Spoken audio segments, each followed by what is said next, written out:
आज भने म यो मल्टी लेजर क्रिएसन गर्ने लेजर भनेको चाहिँ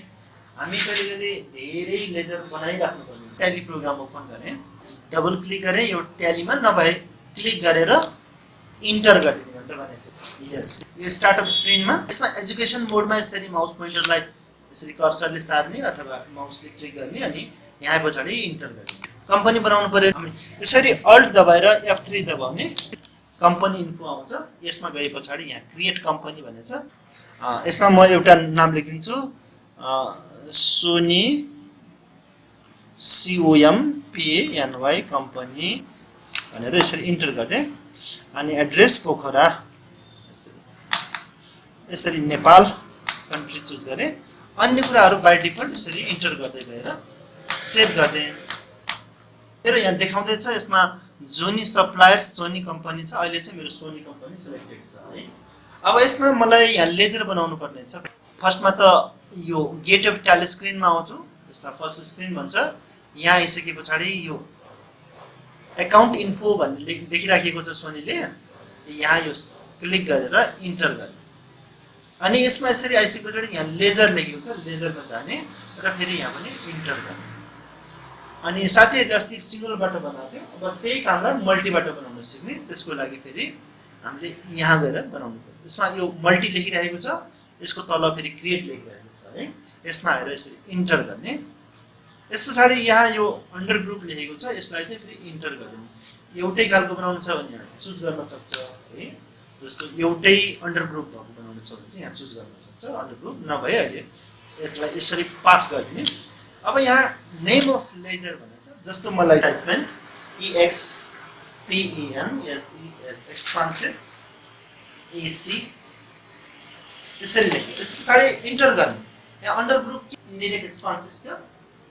अब त्यस पछाडि यहाँ यसरी म INDIRE यसरी यहाँ लेख्यो भने नजिक वर्डहरू आउँछ यो अन्डर ग्रुप यो प्रोग्रामले नै बनाएर राखेको हुन्छ है हामीले चाहिँ चुज गर्ने मात्रै हो इन्डिरेक्ट एक्सपान्सेसलाई यसरी चुज गर्छु त्यस पछाडि इन्टर गर्नुहोस् यस पछाडि यहाँ ओपनिङ ब्यालेन्स भनेको छ हामीले यसको चाहिँ ओपनिङ ब्यालेन्स छैन त्यतिकै पास गरिदिन्छ अर्को फेरि म बनाउनु पर्ने छ मलाई एड कन्डिसनर यस पछाडि फेरि ट्याब गर्नुहोस् अथवा इन्टर गर्नुहोस् यो रहेछ फिक्स FIX गरिदियो भने यहाँ तल आइराखेको छ म यसरी इन्टर गरिदिन्छु फिक्स एसेट यसको पनि ओपनिङ ब्यालेन्स निल छ यसरी इन्टर गरिदिएँ BANK बैंक AC यसरी बैंक एकाउन्ट बनाउनु पर्यो भने यसको अन्डर बैंक एकाउन्ट BANK यसरी लेख्छु बैंक एकाउन्ट भनेर यसरी चुज गरेर इन्टर गरिदिन्छु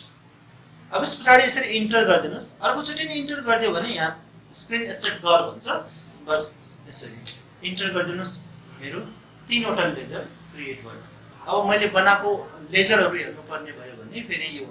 लेजरमा आएर डिस्प्ले गर्ने यहाँ यसरी इन्टर गरिदिनुहोस् मेरो यहाँ 5 वटा देखाउँछ यसमा अल भनिरहेछ इन्टर गरिदिनुहोस् यहाँ देखाइरहेको छ मेरो 5 वटा मैले बनाएको यो एडभर्टाइजमेन्ट एयर कन्डिसनर अनि यो बैंक एकाउन्ट यो 2 वटा चाहिँ प्रोग्रामले बनाइदिन्छ भनेर मैले बताएको हैन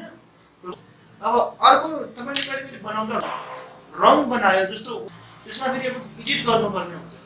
त्यस्तो एडिट गर्नु पर्यो जस्तो मैले यो बैंक एकाउन्टको ठाउँमा बालेन बैंक लेख्नुपर्ने बैंक मात्रै लेखेको छु यस्तो बेलामा फेरि यो नाम चेन्ज गर्नु पर्यो भने हामी यो अल्टरमा जाने यसरी अल्टरमा गइसके पछाडि यसरी इन्टर गर्ने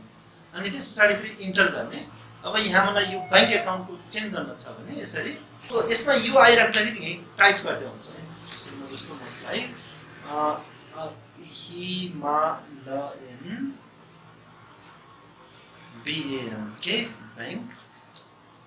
यसरी हिमालयन बैंक AC भनेर लेखिदिन्छु इन्टर गरिदिन्छु यसरी इन्टर गरिराख्दाखेरि तपाईको धेरै छ भने फेरि अब